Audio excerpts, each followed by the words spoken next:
Hello, and welcome to another episode of Street Level Marketing with your host, Mark Lamplugh. We have a great show for you planned this afternoon or evening, whatever time it is where you're watching this.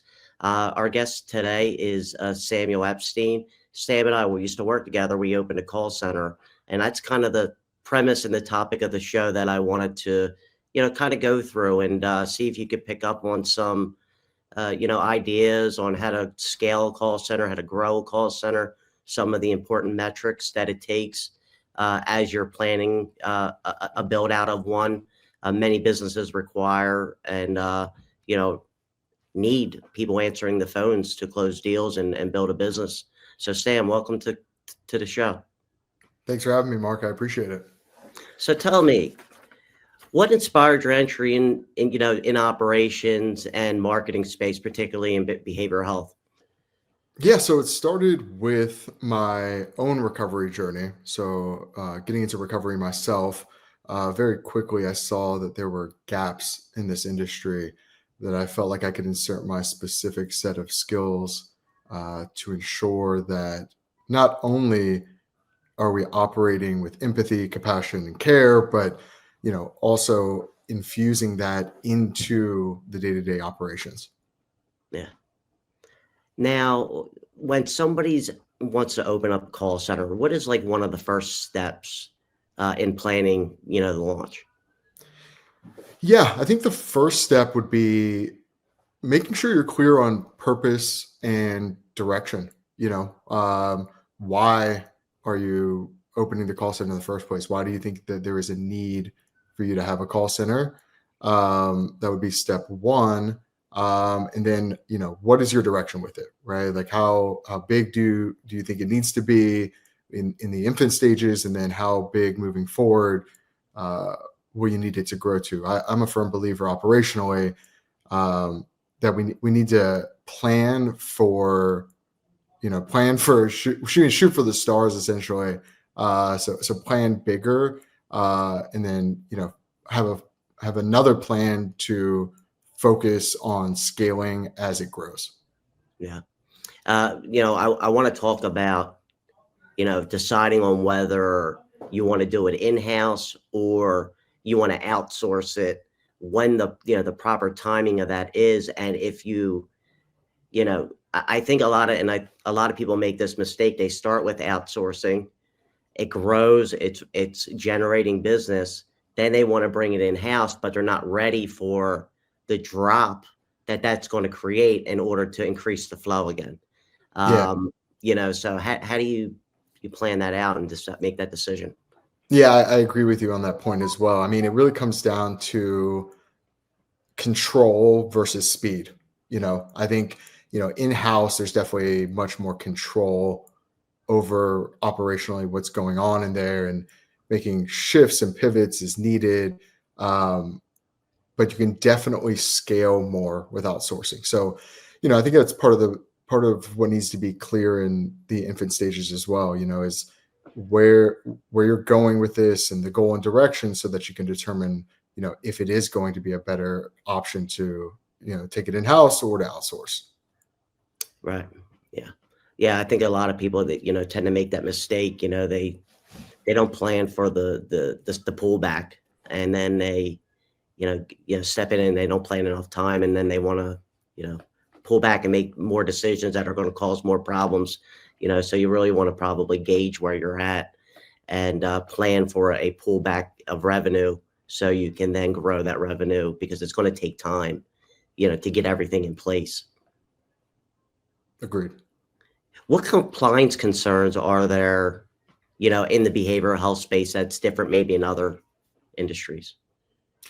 Yeah, I mean, the first obvious one is HIPAA compliance, right? So ensuring that your admissions representatives are trained on HIPAA and what that means for them specifically, but then also as a company as a whole. Also within the technology that you're using, making sure it's compliant, HIPAA compliant. Um, Obviously HIPAA in the healthcare space is a pretty big concern.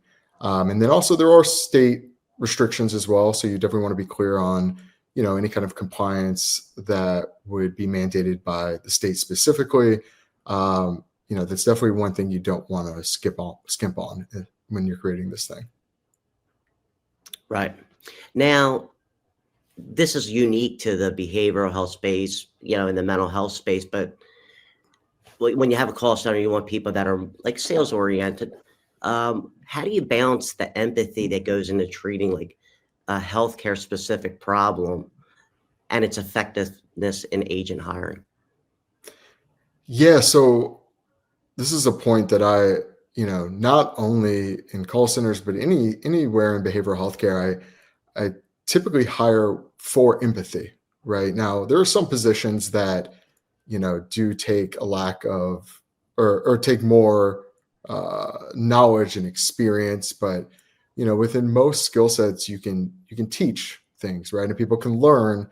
Empathy isn't something that you can teach someone. So as we're going through the hiring process, we want to ensure that they do have empathy, right? So gauging questions that are going to help us determine their level of empathy, where that line is between being overly empathetic, which could get in the way of closing the deal. So we definitely want to make sure that the representatives have empathy. And then from there, we gauge, how that's going to present when they're on calls with either someone seeking help or a loved one.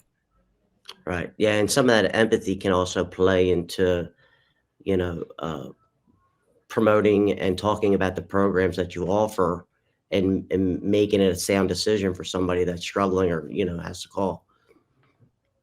Yeah. So, a lot of people that are calling, especially, first time callers, they don't even know what questions to ask. They haven't done this before. So having someone empathetic that can guide them through that process, and making sure that they're very clear on what this person is looking for, it's not only will it help close the deal because they can feel that realness, the sincerity of the individual who's answering the phone call.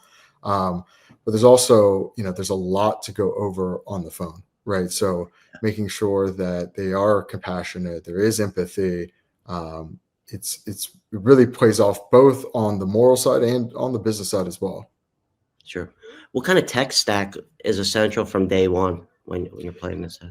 Yeah, so there's a lot going into this day one.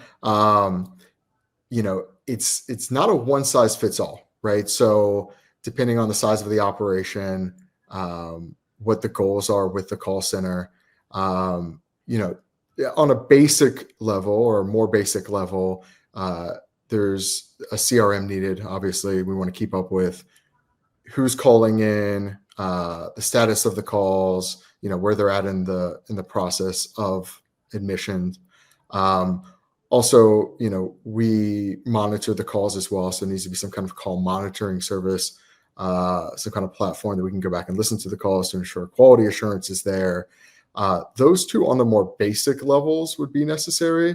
And then from there, it depends specifically on the organization and what their needs are. Right.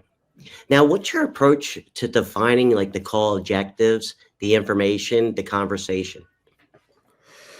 Yeah.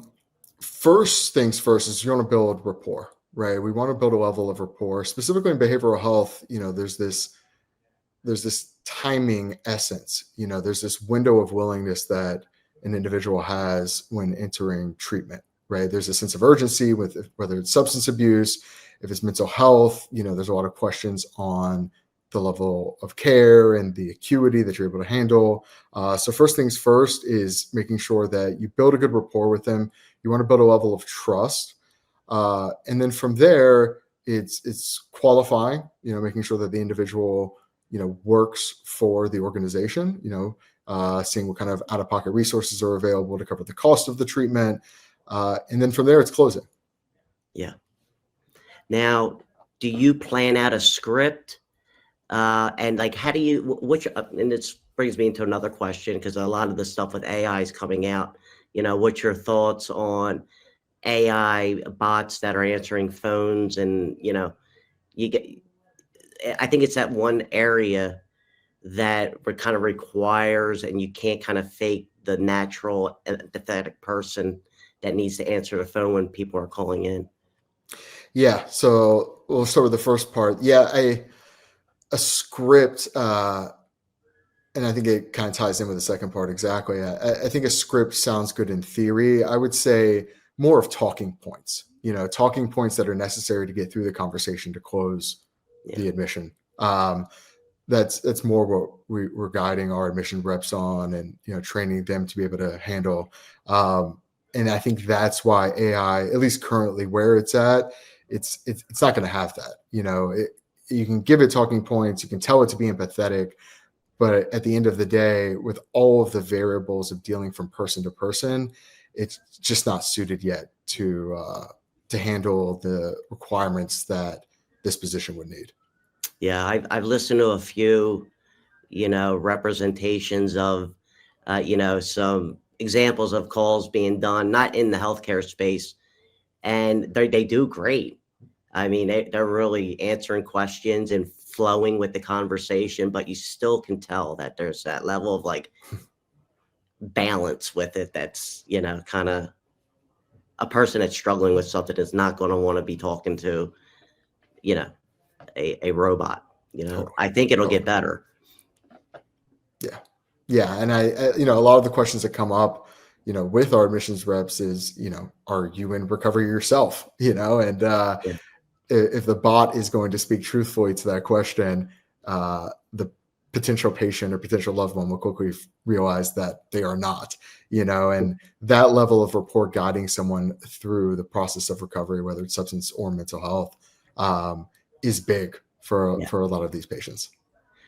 Well, we're out of time for this segment. When I come back, I want to talk about building teams and systems, that help convert. So we'll be back with street level marketing after a word from our sponsors.